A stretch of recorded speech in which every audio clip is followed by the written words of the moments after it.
Hello, greetings po mga kababayan. Halinawa sa mga oras na ito, sa mga kayo naroroon, kayo ay nasa mabuting kalagayan. Alright. So, sa mga hindi pa po nakakilala sa akin, ito po si Atty. Rogelio Wong ng Batas Pinoy. Ang ating pong channel, isa pong legal and public service program ng inyong lingkod in collaboration with Integrated Bar of the Philippines, Manila Port Chapter. Paalala lang po, ang ating pong napag-usapan, no? O tinalakay o tinatalakay sa mga videos po natin. Huwag po niyong maituring isang legal opinion pagkos consider discussion for information and academic purposes only. Kung meron po kayong compelling issues, pinaka-the best na po ang mag-consult sa inyong lawyer dyan sa inyong community. Alright?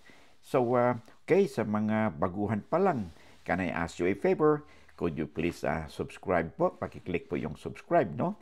At saka, of course, yung mga nanonood ngayon, if you find this video interesting and informative and very useful po sa inyo, could you please click po yung share and like buttons po natin, or of course yung notification bell, upang sa ganun, pag meron po tayo mga updates, no?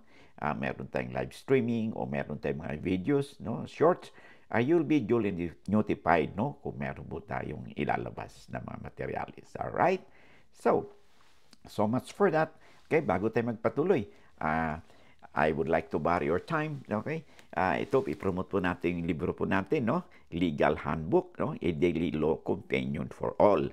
Ito po ay isang extract ng mga batas na maaaring pag-usapan na natin, no? Na more or less may kinalaman po sa mga sa ating buhay, no? Nandito po yung tungkol sa pag-asawa, may separation ng properties, maghiwalayan ng mag-asawa, at saka po yung usaping donation, adoptions, no? Tungkol din po sa mga labor laws po natin, mga extract lang po, lahat po mga title ng lupa, no? Land reform dito po, pero extract lang po ito so that kung meron po kayong magkaroon ko ng idea, no, kung ano ba yung batas hinggil sa isang usapin, no? May extract lang po ito, and you can use this as a handy materials, no? Sa inyong bahay o sa inyong workplace. Okay? Ito pong librong ito is hardbound, kung makikita ninyo, and this is published and distributed by our publishers, Central Books po, no? You can have branches in Quezon City, Makati, Cebu, Davao, Manila, and Mandaluyong. Or you can also order sa kanilang website, no? www.central.com.ph. Free delivery po nationwide. Okay, so may nagtatanong kung magkano po ito, ay wala po talaga. Kung hindi ako nagkakamali, this cost about 1,980 pesos. But I think it's a worth investment, no? Para po naman meron kayong ready materials, reference materials. Pagbuklat ng ninyo, meron kagad kayong makikita, no, sa mga subjects na yun, kung ito ba angkop ba sa inyong hinahanap na subject, no? O tungkol sa batas. Mga extract lang po ito. Okay?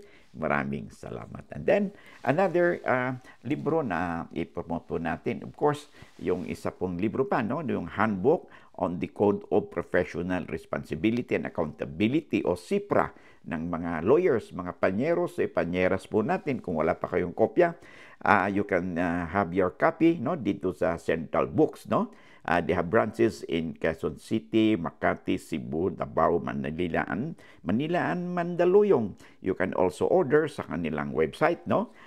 Yung www.central.com.ph. Free delivery daw po ito nationwide. Okay? Maraming salamat. Okay. Ang ating tatalakay, no, sa ating episode nito ay sulat po sa atin ni at user XS2YC4NS8P. Yung nanghirap minsan, no, pag ang mga username, no, na ginagamit sa social media ay hindi po pangalan. Ang hirap po talagang mabasa at ma-identify po natin ang sender. But whoever is the sender, anyway, I hope masagot ko po ang inyong katanungan. Although this topic has been covered already by numerous numerous answers, no, sa comments section ng mga videos natin. And of course, meron po tayo, kung hindi ako nagkakamali, baka 2-3 videos na po ginawa natin tungkol sa usaping property relations, no, ng mag-asawa, which is really the core subject matter of this issue. At may sanga-sanga po, no, validity po of a document has been purged, okay? So ano ang status ng property ng isang asawa na binenta ng walang consent, which is now the very subject matter of this episode, okay? Ang sulat sa atin ay ganito. Sabi niya, "Good evening, attorney." Of course, this was written to me, no? Gabi siguro sa kanila. Yung pinangsanglaan po namin ng lupa, declaration lang na binigay namin. Of course, nagsanla sila ng lupa. Tax declaration certificate ang ibinigay because hindi pa naman nakuha yung titulo. Okay? Walang titulo. That's fine. Wala na pwede pong isanla yung kahit tax declaration certificate ng lupa. Okay? Ngayon, pero hindi daw nagawa ng deed of sale ng pinagsanglaan namin. Okay? I'm sorry. Pero napagawaan ng deed of absolute sale na pinagsanglaan namin na pineki po ang perma ng nanay ko. Okay. And then, tatay ko lang po ang pumirma doon. Conjugal po nila yun. Okay. So maliwanag sa sulat is this, yung nagsanla, pero after a while, binenta, nagkaroon ng deed of sale. Ang pumirma dito ay yung tatay niya at pineke yung perma ng kanyang nanay. In short, so, hindi pineke. So, ito ngayon, conjugal daw yung property. Okay. Ang tanong dito ngayon, ano daw ang kanilang karapatan dito? Okay. Number one, siyempre, basic tayo muna. Ano mang dokumento, no? Pagkatulad ng deed of sale o legal na dokumento na purge. Pag sinabi purge, pineke. Okay? Yung pagpeke po ay na dokumento, pag purge ng signature, does not transmit, no, any right whatsoever doon sa dokumento na pinirmahan. Okay? So wala pong rights na transmit. In short, nothing, or it's null and void. Okay? And so far as yung pagpeke ng signature ng isang spouse. Okay? So sino bang nagpeke nito? Okay? So that's another issue. Okay? Ngayon, ang issue dito is dalawa. Number one is okay, nung sanla, okay, I assume kasi sinanla ito, okay, pumirma yung maaring mag-asawa, pumirma, okay? Pero pagdating na sa ginawang deed of sale, so nagkaroon ng usapan dito sinangla muna yung tax declaration certificate, and then for a while, nag-usap yung pinagsanlaan at saka yung nagsanla na sige, ay bilhin mo na lang yung property, okay? So, this could be a dasyong in pago, but nakalagay dito is deed of absolute sale, okay? Which is in the nature, perhaps, of dasyong in pago. Ang problema, sabi nung sumulat sa atin, presumably, anak ito, pineke daw ang perma ng kanyang nanay, okay? Assuming na pineke, sabi nga natin, ay walang right na na-transmit yung kanyang ina, okay? Doon sa kanyang ginawang deed of sale. Okay. Ano ba ang batas dito? Kasi bago po nagkaroon ng family code, no, kung susundin natin bago tayo nagkaroon ng family code, okay? Simple ang nag-govern po ng property relation ng mag-asawa is yung civil code po natin. Okay? Sa family code kasi natin sa kasulukuyan, okay? Na nag-took effect noong August 3, 1988, okay?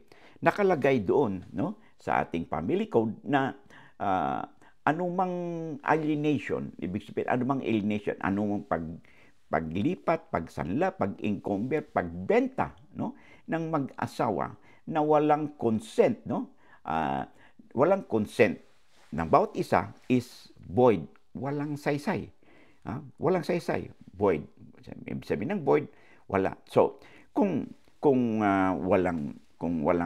nagrebentahan at assuming na ang pumirma nga ay totoong pirma ng tatay, pero pineke yung benta ng sa nanay mo ay kung sila'y kinasal na kung effective na yung Family Code, okay, August 3, 1988, ay null and void po ang ginawang bintahan. Pag sinabing null and void, walang epekto. No? Parang walang nangyari na bintahan. Okay? Kung sila ay kinasal nung effective na ang Family Code noong August 3, 1988. Ito ay sa ilalim ng Article 124 ng Family Code na kung sinasabi doon na ay anumang alienation ng community property na mag-asawa ay kailangan may consent ng bawat isa sa kanila. Unless, may unless do. Maliban na lang kung itong ang bentahan nito o sangla ay pinahintulutan ng korte. Okay? O kaya nagkaroon na ng declaration of nullity of their marriage. Okay? So, yun, pwede po yun. No? Pwede pong maging valid yung ginawang alienation, no, sa ilalim ng ating Family Code, no. Pero outside of that circumstances, no, sabi ng ating batas ay hindi po valid.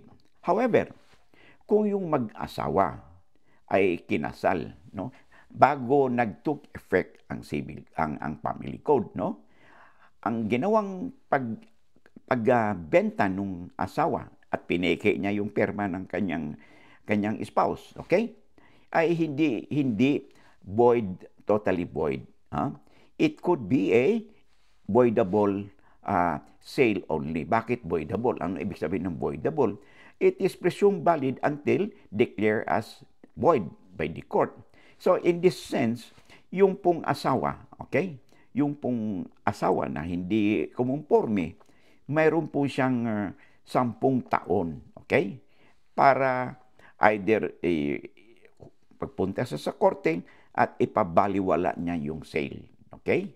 Pag hindi niya ginawa ito sa loob ng 10 taon, okay? Ay magiging final na yung naging bintahan kahit wala siyang consent. At kasi parang in effect prescribed na yung kanyang karapatan para habulin pa yung ipawalang bisa pa ang ginawang bentahan, okay? Ito po ay nagkaroon na po ng decision ng Korte Suprema dito sa usaping ito, no? Sa kaso ni Alexander versus Spouses Escalona, GR number 256141. This was decided po nung sometime in July, no?